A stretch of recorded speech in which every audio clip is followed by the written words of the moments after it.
Kính thưa quý vị đại biểu, sau đây chúng tôi xin trân trọng kính mời quý vị đại biểu cùng bắt đầu buổi hội thảo với phần trình bày của ông Justin Gisz, thành viên Hội đồng Pháp lý Hiệp hội Doanh nghiệp châu Âu tại Việt Nam EUROCHAM về nội dung sự tăng trưởng của thị trường M&A trong bối cảnh Hiệp định Thương mại Tự do Liên minh châu Âu và Việt Nam hay còn gọi là EVFTA. Xin trân trọng kính mời ông.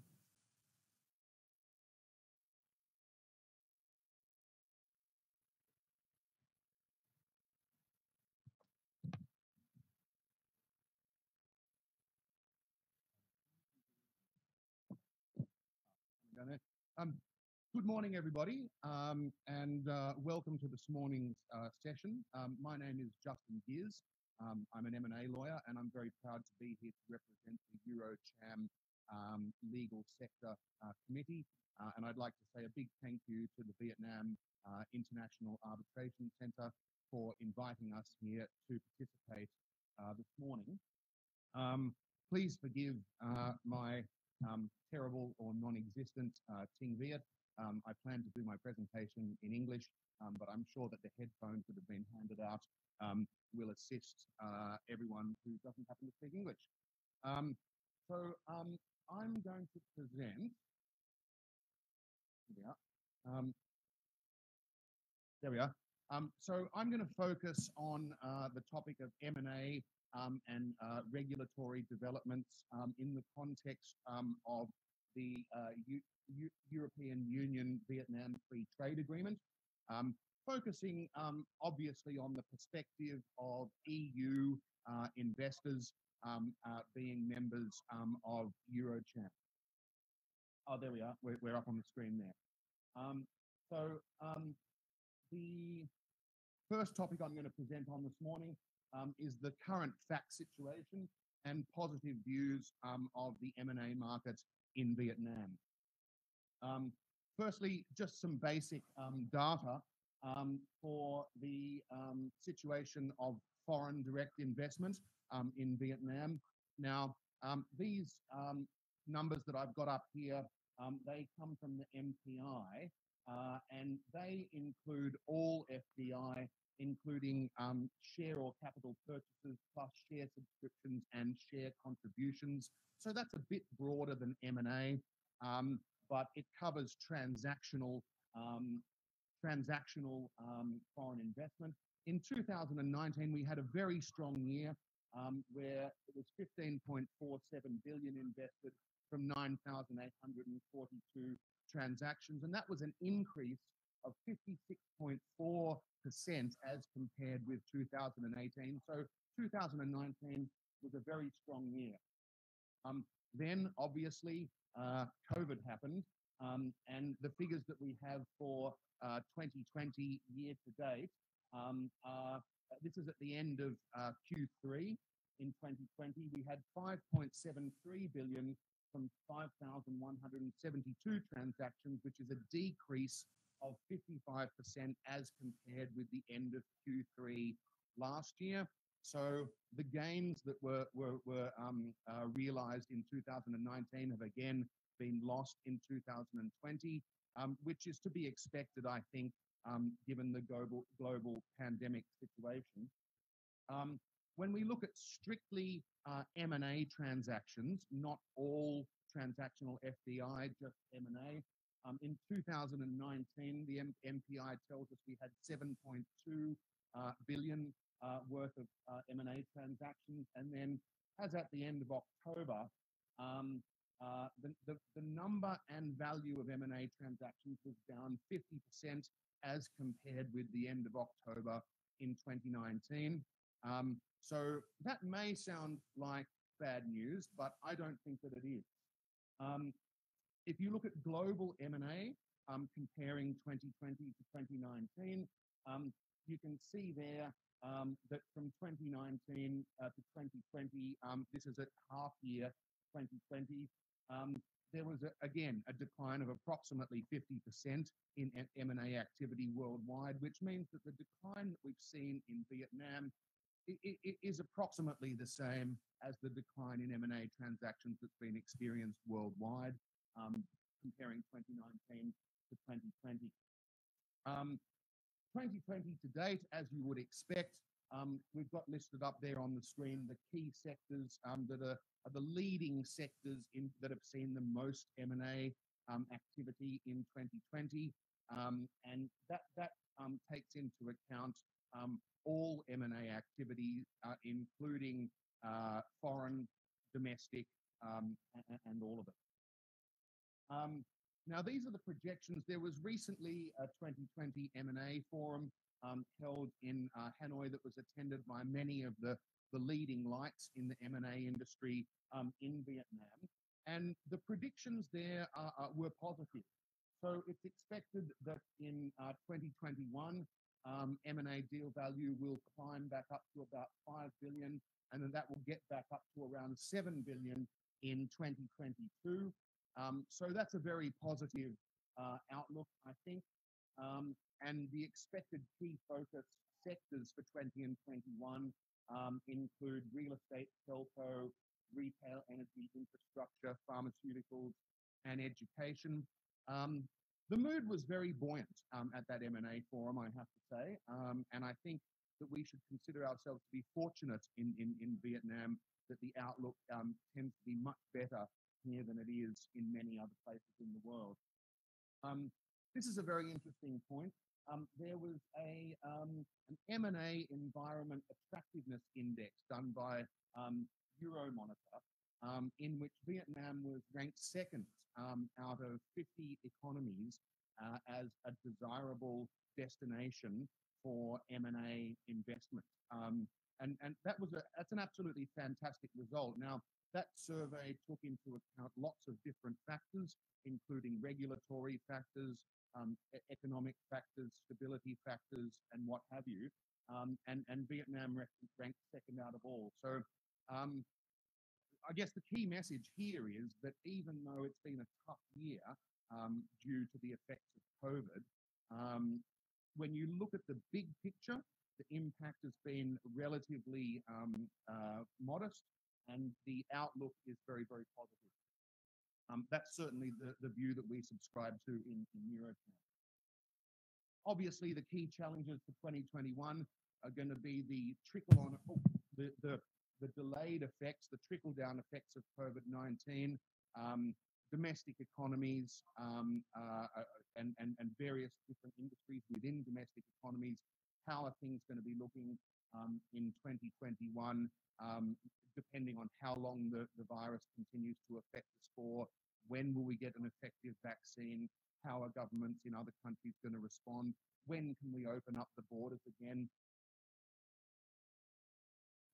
That make the outlook somewhat uncertain.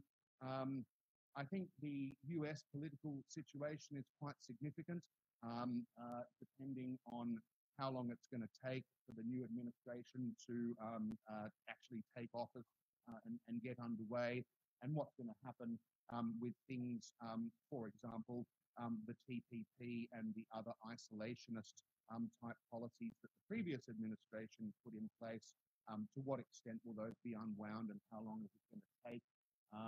And obviously, what's going to happen with the US and China trade war situation under the new administration is another big question mark that will affect everyone in the world, not only Vietnam and foreign investors, not only those from the EU. So looking at the outlook for EU investors in Vietnam, obviously we have the European-Vietnam Free Trade Agreement, which has been ratified and come into force. We at EuroCham, we think that the impact is certainly going to be positive, but it's going to be gradual. We don't think there's going to be an initially dramatic impact of the EVFTA, but over the medium to long term, we certainly do see it as positive. I think we're delighted. All European Union countries are delighted to see that the ENT, the Economic Needs Test, will be abolished in the retail sector as from 5 years after the treaty entering into force. If you're a foreign investor in the retail sector, the ENT has been a huge barrier to entry, a hugely detrimental factor. which has been very positive for domestic investors in the retail sector, but very difficult for foreign investors. Some more market access commitments that have been opened up in maritime transport services. The JV percentage has been increased from 49 to 70% under the free trade agreement, which is exciting stuff for participants in that sector. Internal waterways, mode 3, that is equity investment. We've got a JV percentage that's gone up from 49 to 51%, which is exciting stuff. And also financial data processing, credit reference and analysis, some of those service sectors that are connected to finance and banking, not banking itself, have been opened up. So that's exciting for fintech companies and other participants in those particular sectors. After 5 years in telco, non-facilities based, percentage allowance up from 65 to 75%. Again, very exciting stuff. VPN services, 49 with infrastructure, 70% without infrastructure after 5 years. That also opens up some very exciting possibilities. And this last one, the commitment to give favourable consideration of up to 49% ownership of 2 commercial joint stock banks within the first 5 years that has been committed to EU member states. That's, potentially exciting stuff, and it'll be interesting to see what that means in practice. I don't have a hell of a lot of time here, but I'd like to just run you through some of the recommendations that the EUROCHAM has made to the Vietnamese government in relation to M&A regulation. Every year, EUROCHAM publishes what we call a white book, which gives a broad overview of investment conditions in Vietnam. And one of the chapters of that white book focuses on M&A. These are the recommendations that were made in the 2020 white book, some of which have been responded to an extent by the Vietnamese government, and some which haven't. But these reflect the key concerns that EU member state investors have recently had in relation to M&A investment in Vietnam.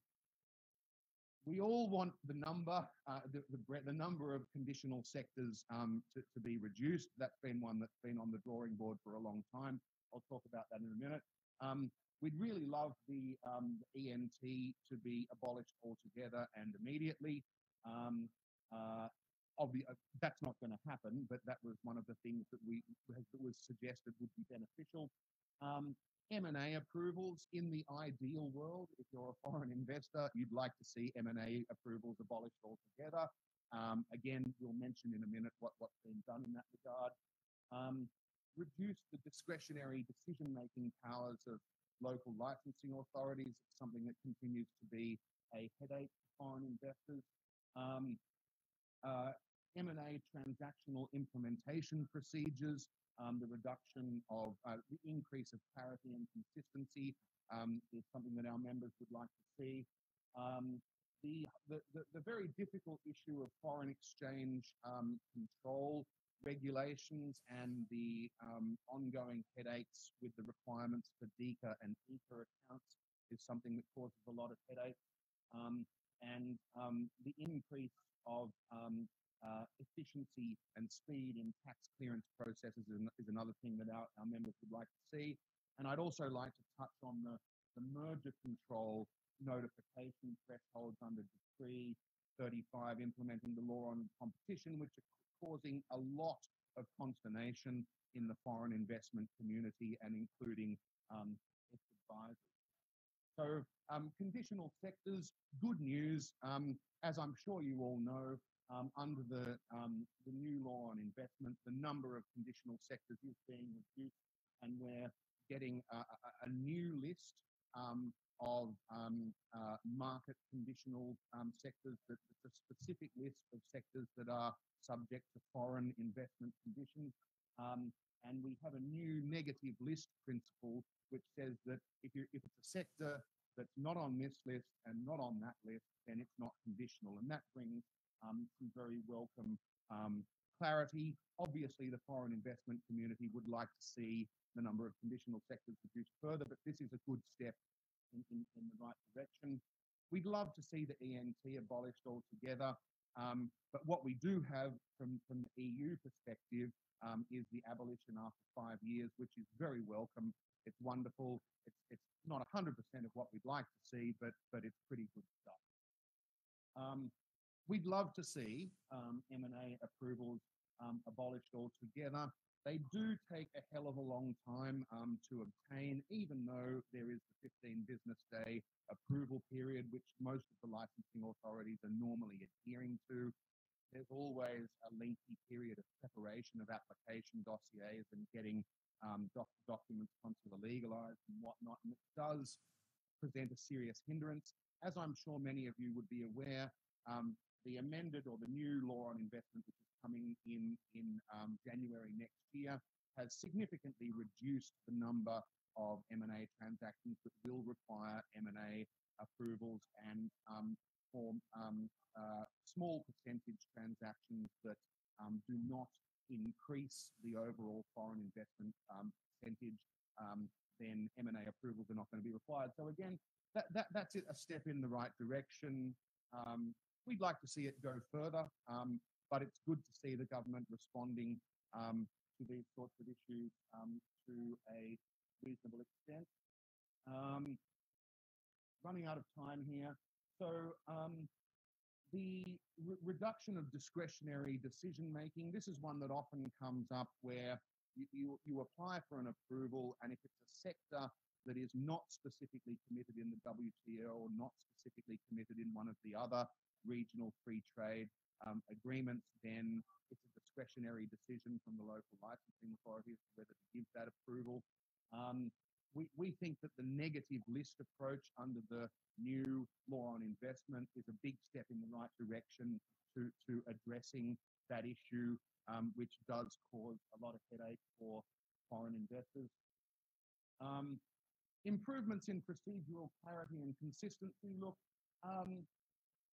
our members still think that there's too much bureaucracy involved in the investment process, but at the same time, there's been huge improvements in recent years. I think the efforts that have been made to make the procedures more clear, more user-friendly and less bureaucratic have been really, really good.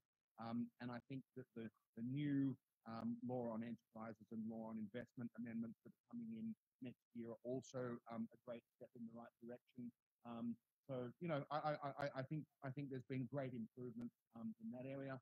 The foreign exchange control issues, this is a really big one that is really causing an element of disincentive to foreign M&A investment. You know, the reality is that every M&A transaction that you want to implement in Vietnam, you have to involve a bank from very early in the process, and the bank's compliance people always have to do their own internal due diligence on your transaction, which always causes delays. All the banks seem to have different interpretations of what's a direct investment transaction, what's an indirect investment transaction, what documents do they need to see in order to support the transaction. And sometimes they'll just have a compliance officer who disagrees on a particular legal point and can put a roadblock in the way of an otherwise successful transaction. And that's because the banks are all petrified of putting a foot wrong and getting in trouble with the State Bank of Vietnam. So it's a very difficult issue to address, but I guess the point is that it's a huge headache for foreign investors, and we believe a serious impediment to a more successful and more vibrant M&A industry in Vietnam. I'm probably running out of time here, I think. Tax clearance procedures, you know, in many different provinces, you know, there's significant delays experienced with tax clearance procedures, and it's still unclear as to what the tax authorities are or are not required to issue to confirm tax clearance on a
consider. At the moment, you have to file an application with the MOIT, and which will then be processed by the people that used to work in the old VCA. The National Competition Council is not up and running yet. The old VCA people are currently taking the position they won't accept market research data that has been prepared by a foreign invested market research company or internal market research data that's been prepared by the applicant company. So this is a big one. Something's got to be done about it, and we need to get some clarity on this. Okay, look, I'm out of time, so those are the key issues that we have submitted as EUROCHAM to the government, and as you can see, many of them have been responded to some extent. I'm sorry about the rush. That's my time over, and I look forward to chatting to anybody that wants to have a chat after the session. Thank you very much.